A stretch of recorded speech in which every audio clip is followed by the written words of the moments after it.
Alam mo, kung mahal ka talaga niyan, pipiliin ka pa rin yan kahit sa sitwasyon na hindi ka nakapili-pili. Pipiliin ka pa rin yan araw-araw kahit minsan nakakabwisit ka na. Pipiliin ka pa rin yan kahit marami na nagsasabi sa kanya na huwag ka nang piliin. Yun ang totoong pagmamahal. Hindi yung magkamali ka lang ng konti, ayaw na sa'yo. Nainis ka, nainis din siya. Ano yun? Hindi ka naman perpekto. Natural, may mga pagkakamali ka, may mga pangit na ugali ka. Yung tipong ginawa mo naman lahat sa kanya. Lahat ng kabutihan pinakita mo sa kanya. Tapos nakita niya yung isang maliit na pagkakamali mo.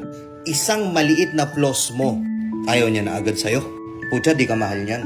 Binitawan ka agad. Di ka mahal niyan. Kasi ang totoong pagmamahal, ang totoong nagmamahal, tatanggapin ka niyan kahit may flaws ka pa. Pipiliin ka pa rin yan araw-araw.